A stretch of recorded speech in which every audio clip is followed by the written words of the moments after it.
Nggih. Nggih, betul. Bagus. Duha. Bagus. Nggih. Bagus. Sampun? Baik. Nggih.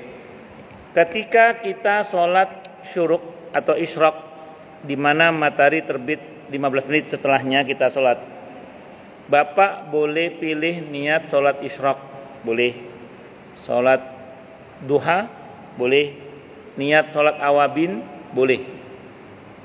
Bapak dengan niat sholat isyraq bernilai duha, Bapak berniat sholat duha bernilai isyraq, Bapak niat sholat isyraq atau duha bernilai awabin. Karena itu di awal waktu semua. Kaidahnya mana? Ini kaidah fikih. Likulli waktin ibadatun wa likulli ibadatin waktun. Setiap waktu ada ibadah yang bisa dikerjakan. Setiap ibadah ada waktunya. Sambil contoh misalnya, Bapak puasa Arafah di hari Senin. Niatnya Arafah.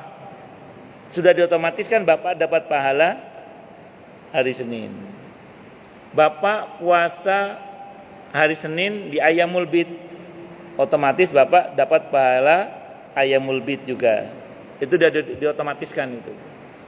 Nah, sama dengan ketika ada orang niat sholat sunnah duha di waktu awal waktu tadi itu, di awal waktu itu, berarti dia dapat keutamaan isyraq sekaligus awabin. Itu. Ustadz, kalau niat tiga-tiganya boleh enggak? Ada beda pendapat ulama, tapi saya berpegang pada pendapat yang mengatakan boleh. Dalilnya hadis muttafaqun alaih Bukhari Muslim. Wa innama likulli imri'in ma nawa. Setiap orang mendapatkan apa yang dia niatkan. Jadi kalau Bapak niat sekaligus 3, asal sama-sama sunnahnya ya, boleh tidak Bapak? Asal sama-sama sunnahnya. Tapi kalau yang satu fardu, satu sunnah, saya pilih pendapat yang mengatakan tidak boleh. Nah, ngeten, wallahu a'lam bisawab. Ngeten Pak nggih? Ada lagi yang lain? Silakan. Monggo. Waalaikumsalam warahmatullahi wabarakatuh. Ini Pak Ustaz, kalau ada seseorang yang berinvestasi katakanlah dalam bentuk membeli rumah kos atau bangun rumah kos, yang kedua penyertaan dalam investasi di syariah, tabungan syariah. Ini harus dikeluarkan zakatnya kapan dan dari mana itu Pak Ustaz? Terima kasih. Oke. Yang pertama punya kos-kosan ya. Kos-kosannya 100 pintu.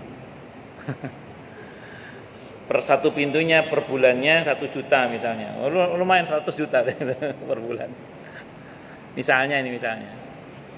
Maka menyewakan rumah kos-kosan atau kontrakan itu di fikih akadnya namanya akad ijarah. Ijarah itu jual manfaat. Bukan jual barang, jual manfaat. Jadi tidak ada pemindahan hak di situ, hanya ada jual manfaat. Nah, maka yang dihitung adalah dari hasilnya saja, nggak usah ngitung rumah kontrakannya. Kenapa? Karena kita tidak jual rumah kontrakan, kita jual manfaat. Saya termasuk yang tidak setuju dengan tabel zakat badan amil dalam skala nasional, saya nggak sebut nama merek amilnya. Itu yang mengatakan orang kalau ngontrakin rumah dihitung dengan harga rumahnya plus harga sewanya dikeluarkan 2,5%. Itu jamaah saya pernah ada yang nanya ke saya, Ustadz, saat itu ya beberapa tahun yang lalu, rumah saya harganya 1 miliar. Saya sewakan per tahun itu 25 juta saat itu 25 juta per tahun itu. 25 juta per tahun Ustadz. Zakatnya 1 miliar itu saja sudah 25 juta Ustadz. Nah, terus saya dapat apa Ustadz? Dia bilang gitu, nanya gitu ke saya. Bapak tahunya dari mana? Saya nanya gitu. Ini ada tabel dari Badan Amil Zakat dalam skala nasional, saya nggak sebut namanya ya. Wah, ini badan amilnya terlalu semangat ini Pak, terlalu semangat. Saya bilang, ijarah, sewa menyewa itu tidak sama dengan jual beli rumah. Karena Bapak tidak jual beli rumah, tidak ada pemindahan hak di situ. Bapak jual manfaat. Berarti yang dihitung cuma manfaatnya itu, hasil manfaat itu, hasil pemanfaatan itu maksud saya. Maka yang dihitung itu hasil sewanya itu aja. Itu pun tidak wajib seketika. Nunggu 1 haul. Nunggu 1 haul 1 tahun baru dihitung 2,5%. Nah, namun ini ada namunnya. Zakat itu boleh dikeluarkan dipercepat, boleh. Misalnya gini contoh, karena 100 pintu, 100 juta, kalau dikeluarkan di akhir tahun Bapak pekewo sama Allah, kok nggak enak sama Allah ya, mosok ngeluarinnya setahun sekali. Udah saya keluarin tiap bulan aja lah. Monggo silakan, itu namanya mempercepat. Jadi harusnya di akhir tahun dipercepat di awal tahun, boleh? Boleh, tidak ada masalah. Nah, itu yang populernya dengan istilah zakat profesi atau apa namanya itu pekewo sama Allah, tidak enak, mosok saya dapatnya tiap bulan, saya keluarin setahun, saya kok pekewo sama Allah, saya keluarin tiap bulan aja lah. Itu namanya mempercepat. Boleh, tidak ada masalah. Nah, di akhir tahun wajib kalau masih mencapai nisabnya. Kalau masih mencapai nisabnya. Ngeten nggih? Nah, kalau berkaitan dengan investasi di syariah, ya sama, investasi kan mudharabah nggih. Mudharabah itu yang kita keluarkan zakat hasilnya aja. Hasil kan Bapak enggak ikut dagang, Bapak hanya investasi aja. Yang dagang orang lain kan. Ke Bapak investasi kok ke lembaga tertentu, dia yang kerja, Bapak kan terima hasilnya aja. Ya udah hasilnya itu aja yang dikeluarkan zakatnya sama pokoknya kalau ada. Tapi pokoknya saya tahu pokoknya kan dipakai terus, muter terus. Kalau muter kan belum ada kewajiban zakat, masih muter terus uangnya itu. Saya ada jamaah itu, dia pengusaha, tapi hampir nggak pernah pegang uang. Uangnya keluar masuk. Kan ada orang itu yang uangnya keluar nggak masuk. Ini nggak keluar masuk. Dia nanya ke saya, ini gimana zakatnya Ustaz ya? Karena dia begitu dapat uang langsung beli armada baru, terus gitu aja, nggak pernah pegang uang dia. Saya bilang ya udah, di sekiranya pas uangnya kepegang itu keluarin zakatnya segera. Karena ngerinya kalau nggak pernah ngeluarin zakat itu ngerinya itu ada hak orang lain dalam harta kita itu. Saya kira itu nggih, wallahu a'lam bishawab. Monggo yang lain silakan kalau ada.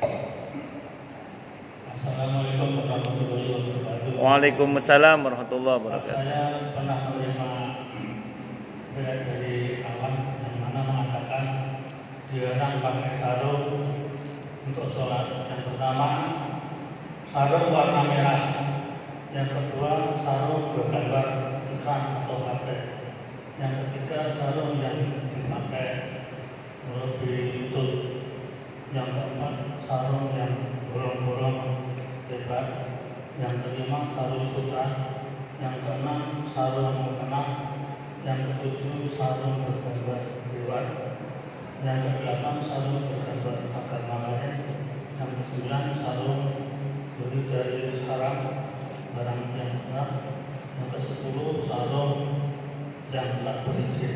Yang saya tanyakan, sarung warna merah itu maksudnya merah polos atau merah seperti sarung Timur itu kan korek-korek itu berarti nggak merah asli. Yang kedua, sarung mukena itu maksudnya apa? Sarung apa? Sarung. Yang kedua Mas? Yang kedua sarung apa? Yang kedua tadi yang Bapak tanyakan sarung apa? Sarung mukena. Sarung mukena. Maksudnya apakah mukena dibuat sarung itu? Yang ketiga yaitu sarung dari masjid. Apakah misalnya saya ke rumah Pak Darno sholat, saya ngambil sarung untuk sholat tanpa izin, apakah itu atau tidak? Saya beberapa baru dengar ya. Pertama warna merah. Karena yang saya tahu Nabi itu punya surban berwarna merah, juga punya Nabi itu. Bahkan kalau saya tidak salah ingat itu jubah berwarna merah. Biasanya beliau pakai untuk pas jadi hakim. Kalau beliau jadi hakim surbannya merah itu. Biasanya beliau. Nah, jadi Nabi punya baju merah itu punya. Jadi kalau merah dilarang, saya kurang tahu apa alasannya. Kalau yang merah gitu. Kalau yang saya pernah tahu, Nabi itu melarang menggunakan pakaian ihram yang berwarna kuning. Nah, saat itu kuning itu menyerupai agama sebelah. Orang kalau pakai ihram, pakai pakaian kuning, kan mirip pendeta Saulin itu. Ya, makanya saat itu dilarang itu. Dan yang kedua, saat itu kain yang berwarna kuning itu transparan saat itu. Jadi saat itu kain yang berwarna kuning itu transparan, makanya dilarang oleh Nabi. Sekarang kan kuning mirip warna Golkar kan sekarang. Jadi nggak ada masalah. Satu nggih. Yang kedua, sarung mukena itu saya juga nggak paham apa maksud sarung mukena itu. Ya saya nggak paham itu. Sarung mukena itu. Saya ada beberapa hal yang saya baru tahu itu. Aduh, saya kurang tahu. Nggih, kurang tahu. Wallahu a'lam. Kalau sarung mukena saya kurang tahu maksudnya itu. Wallahu a'lam bishawab. Nggih. Ngapunten, ada beberapa hal yang saya baru dengar itu. Kalau tanpa izin betul. Ya, sarung orang dipakai tanpa izin namanya ghosab. Jadi yang betul harus izin apa namanya? Yang punya sarung. Kecuali memang di masjid disediakan sarung yang notabene siapapun boleh pakai. Tidak ada masalah. Tapi kalau itu sarung orang ya jangan dipakai kecuali dengan seizin yang punya sarung. Ngoten mawon. Wallahu a'lam. Namanya ghosab. Pakai tanpa izin namanya ghosab. Tidak boleh itu. Gini. Kita dalam fikih itu ada istilah gini, ulima ridhohu. Jadi kira-kira kalau kita pakai sarungnya saudara kita di rumahnya itu kira-kira dia rela apa enggak kira-kira? Kalau kita yakin dia rela, pakai tidak apa-apa. Itu namanya ulima ridhohu. Apalagi kita misalnya sholat di ruangan musola rumahnya, ya jelas boleh, tidak ada masalah. Memang sarung dipakai untuk sholat di situ kan.